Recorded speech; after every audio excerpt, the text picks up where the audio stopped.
Dune's amazing effects and interesting characters will suck you in faster than a giant sandworm.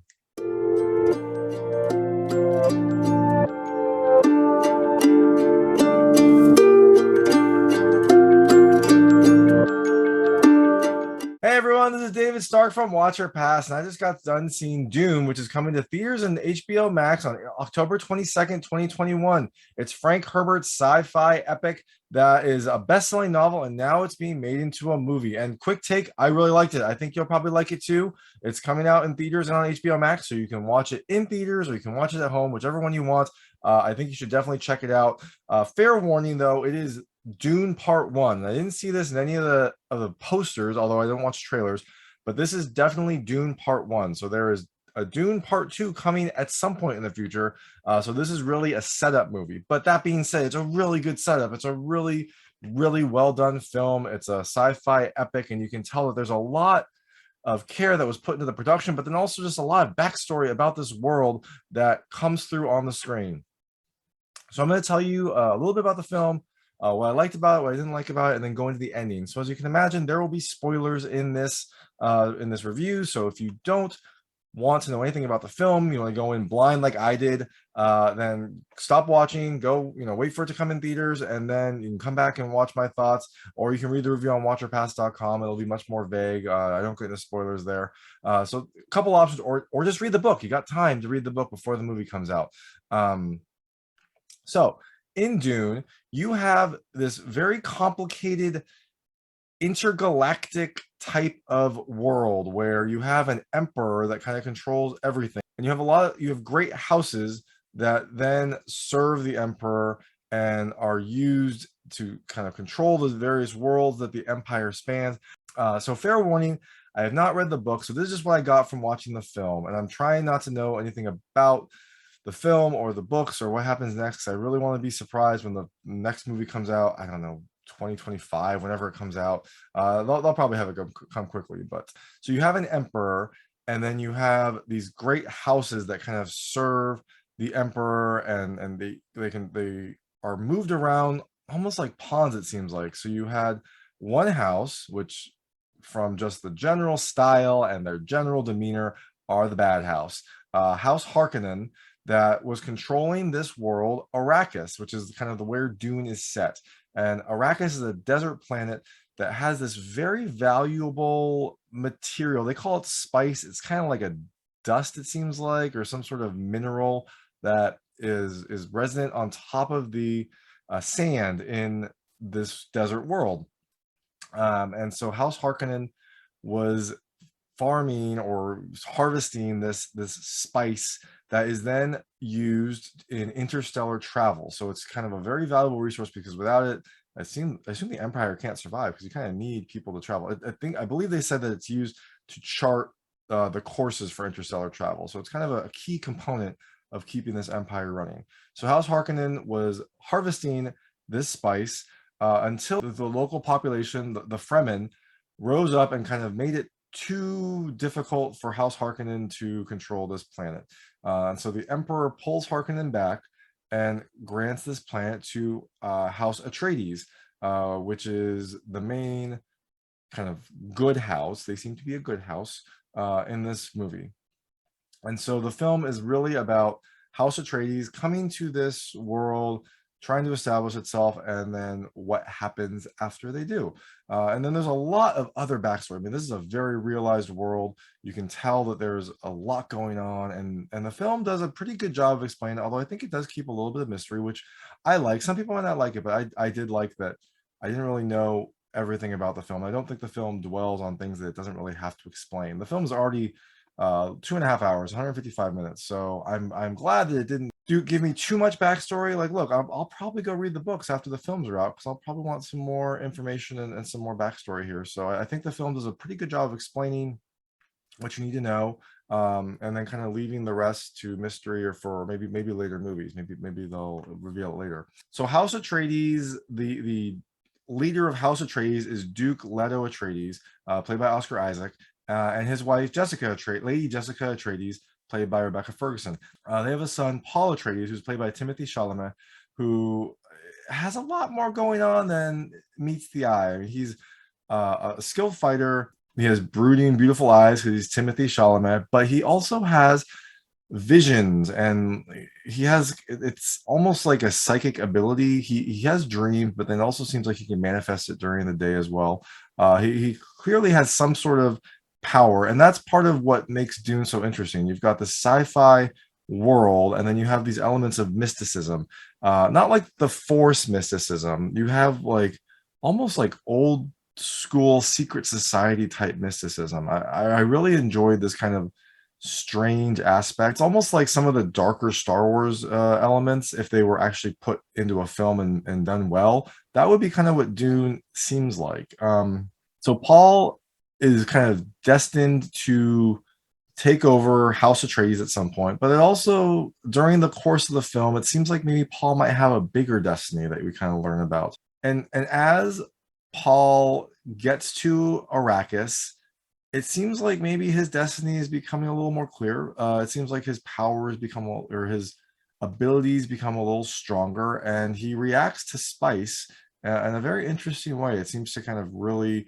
affect him, and it seems like maybe Arrakis will be a conduit for him to then fulfill his destiny. I guess we'll find out. So, the things I liked about Dune. The first is just the world, the Dune world, and especially how they visualize it, how the filmmakers visualize this. I love the technology in Dune. It has this interesting intersection between like sci-fi technology and like almost old medieval technology. So you have interstellar travel, you have spaceships that can go between worlds, but then when they're fighting, they use swords. So it feels like a very kind of old school, and not like lightsaber swords, like actual blades.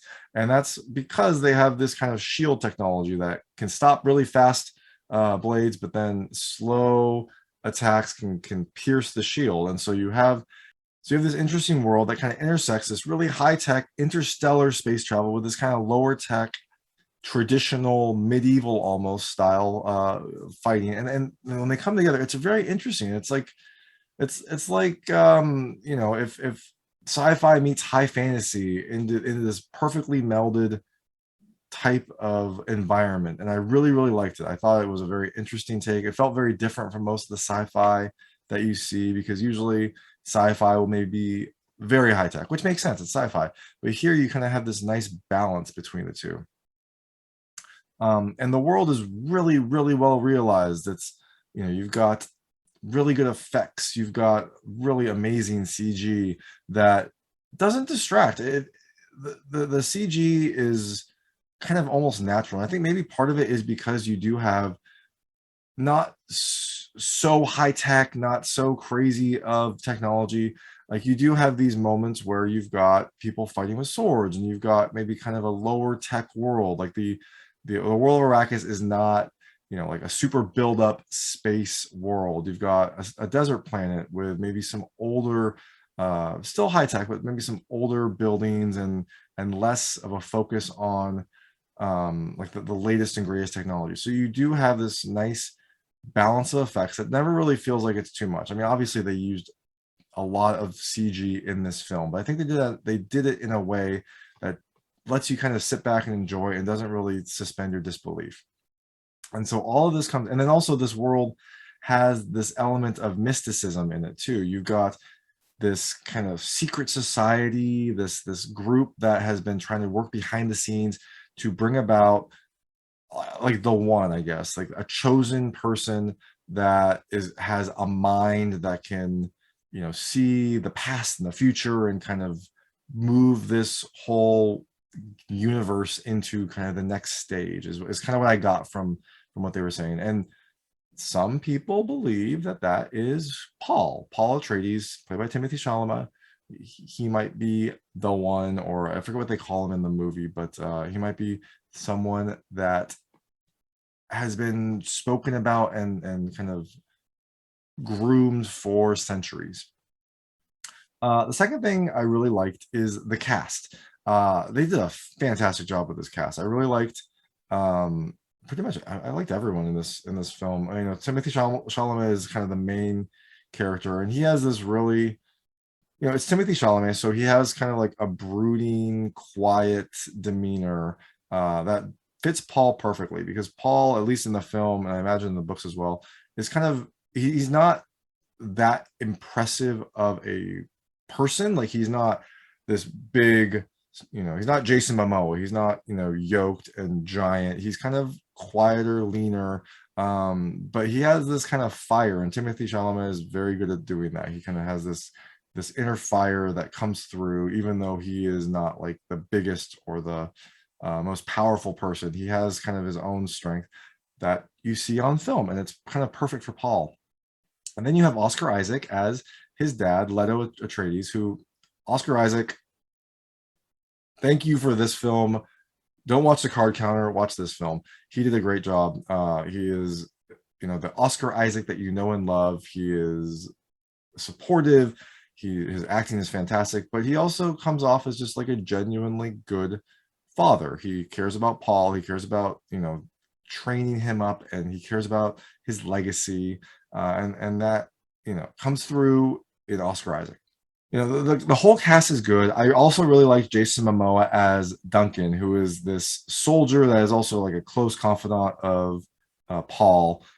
And he kind of provides that muscle that Paul needs at times, but also just a very relatable person. I really liked seeing Jason Momoa in this kind of like brotherly almost role to Paul. So the third thing I really liked is the music. And the music, much like Dune itself, like the music feels epic. The world of Dune feels very epic, and the music really supports that. The music feels epic and also very foreign. I think the music is very perfect for this setup because you've got this big, strong, epic music with these vocals that kind of, I couldn't really place it. I mean, they sound, they make the music feel a little bit foreign, which I think is the perfect thing for Dune, because Dune itself feels a little foreign. You've got this House Atreides, that their hometown looks like your standard kind of European hometown, like a Scotland kind of. It's green, it's lush, it's wet, and then they go to Arrakis, and it's a desert. They're not used to this. They're trying to do what they can to, because they know that this, both the Emperor told them to be here, and also they have something that they want to get from this. But this feels like a very foreign place to them, and so the music also helps, I think, project that, because it is big and strong, but it also has these elements that make it feel very foreign and very different than kind of, I think, what you would expect and what I expected. And so I really liked how that contributed to everything about this film. And the last thing I really loved is the intrigue. I mean, the bulk of the film takes place on Arrakis, but you get the sense, and you kind of see snippets of other worlds and other houses and other organizations, and it feels like everyone is kind of vying for power in this greater game. It's almost like Game of Thrones, if Game of Thrones was set in a sci-fi world, and maybe had interstellar travel. It feels very much like that. You have a lot of behind the scenes activity. You have a lot of betrayal and secret societies and prophecies and things like that. There's a lot going on that I really liked to kind of underlie this whole movie. Things I didn't like, again, minor.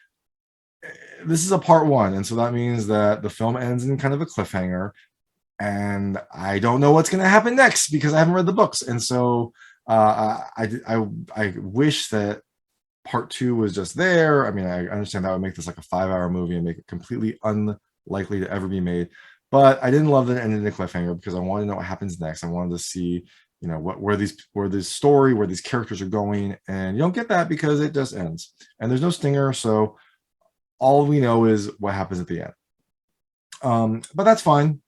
I'm sure the next movie will be just as good as this one. So the ending of this movie, this will kind of tell you where this movie ends. If you read the books, now you'll kind of know where this film ends and where presumably the next film will pick up.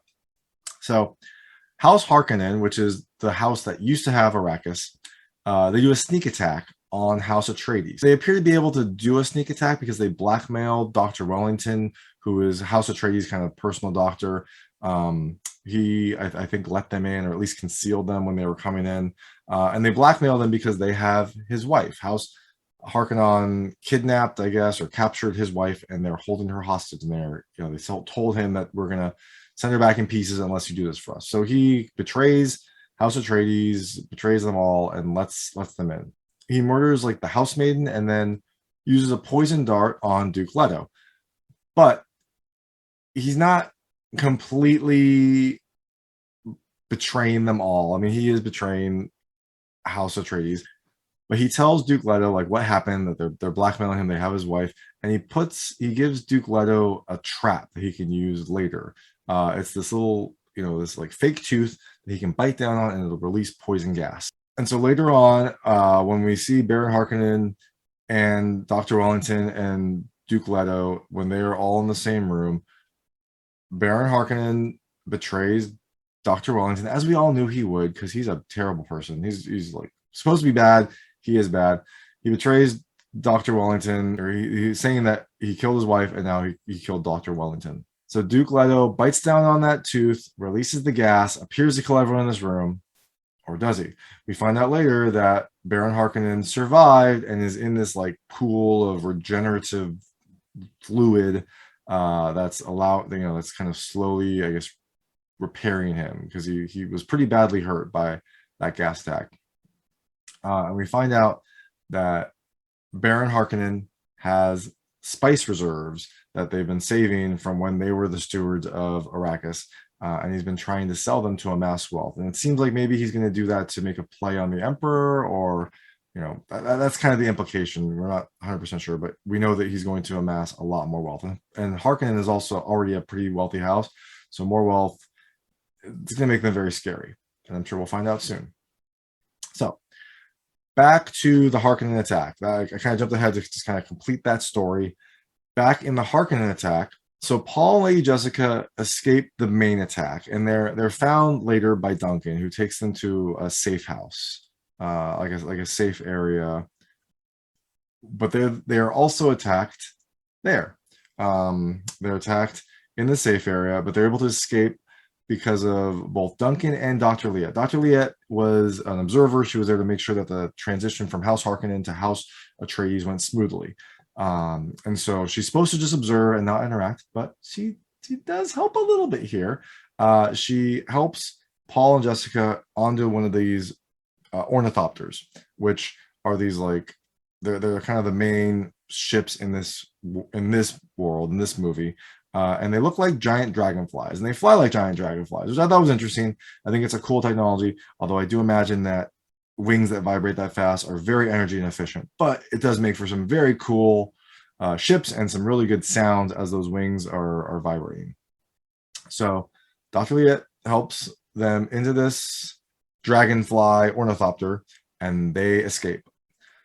But in the process, Duncan dies. Duncan is kind of holding off the attackers as Paul and Lady Jessica are moving into this ornithopter. And so Duncan is killed. He takes out lots of people, as you'd expect Jason Momoa to. And then also Dr. Liet is killed as well. As she sends them off to their ornithopter, she says that she's going to save in the desert, but she is found and stabbed. So she's almost killed, but she directs a sandworm that is approaching them already to swallow them all. So she takes out the, soldiers with her. They're all get swallowed by the sandworm. So as Paul and Lady Jessica are escaping, they're in their ornithopter, and they're flying towards a big sandstorm that's coming to try to escape the notice of the Harkonnen soldiers and their mercenaries that are trying to stop them. They fly into a storm, and they're kind of, it's almost like a suicide mission, because the storm is very strong. They're probably going to die, except Paul has this kind of vision of this Fremen sage, I guess. I mean, we see him a few times earlier, and he kind of just tells Paul to almost go with the flow, like not fight the storm. And so Paul just kind of lets the ship go about in the storm. And so it's harrowing, but Paul is pretty confident, and it kind of flies around the storm for a little bit, and then he uses boosters to kind of get out of the storm and then just kind of glide the ornithopter. He puts the wings out. Some of them are damaged from the storm, but they kind of glide enough to crash land in the desert, but across from this big rock. And I guess the rock is kind of where their destination is. And so Paul and Lady Jessica wait for night because that's when you're supposed to go, because it's the desert. This is a very extreme desert. So if you go out during the day, it's dangerous. You might die from heat. And so a lot of times you wait for the night to move around. So once it's night, they make their way across the desert, and they finally use this like sand walking technique. The Fremen developed this way to walk on the sand to minimize the repetitiveness, which is what draws the sandworms. And I was a little annoyed because you saw this early on, and then everyone after that just ran like normal. And I was like, wait, where are they going to use a special sand movement? And finally, Paul and Lady Jessica use it to cross this kind of expansive sand at night. So they get to the rock, and they're met by Stilgar, who's Javier Bardem. We saw him earlier. He met with Duke Atreides early on when he was trying to establish relations with the Fremen. And Stilgar was odd, but luckily Jason Momoa was there, and Jason Momoa knew the Fremen customs, and so was able to kind of smooth that over. But still, we see Stilgar in a raiding party, and Stilgar, he seems to be testing them, but also I'm not sure if maybe he just doesn't think that House Atreides is worth it. So he attacks them, and Lady Jessica bests him in combat. She takes him. She takes him kind of hostage almost, and Stilgar tells everyone to stand down, and he says that they're under his protection, both Lady Jessica and Paul. I think he says that they're under his countenance. But one of the raiding party, Jemis, who Paul has seen earlier, he was that kind of sage that helped guide Paul there. Jemis takes offense, I think, to Stilgar have being vested, and so he challenges Lady Jessica to a fight. And so Paul steps forth as her champion, and they get into a fight, or they get into like a duel. It's a ritualistic duel to the death. And so during the buildup, Paul had visions of this fight kind of throughout the film. And in the visions, you get a more clear one right before the fight, where it seems like Paul has to lose almost. In the vision, Paul gets stabbed, but it seems like he has to lose in order to then kind of triumph or win. And it's kind of unclear. Paul says that his visions don't always come true exactly, but parts of it do come true. Like he gets a knife from Chang, who's played by Zendaya. She hands him this kind of ceremonial knife that she has, that it's like a great honor to use it. And so she says essentially like, you're gonna die, but with this knife you'll at least die with honor. And Paul's like, thank you, I guess. So during the fight, as kind of everyone does, they underestimate Paul. So Paul seems to be underestimated kind of throughout this entire film, and this is no different. Jamis thinks he's just gonna plow right through him. Shawnee thinks that he's gonna lose. But Paul gets the upper hand and kind of demands that Jamis surrender a few times. Like he almost gets a killing blow on him. He kind of holds the knife up to his neck and says, surrender. But that's not how this works. This is a duel to the death. And so eventually, as they're fighting, Lady Jessica says, Paul's never killed anyone before. And so you kind of wonder what's going to happen. Is he going to die, or what's going to happen? But he ends up killing Jamis. And I think this was part of the vision. Like he didn't have to physically die, but like his innocence had to die. And so this was the first person he killed. And so this, I think, is going to then allow Paul to grow more and maybe kind of realize more about what it means to lead and kind of being part of this world. And you kind of see that because after he wins this duel, Stilgar it says essentially like, you're now one of us.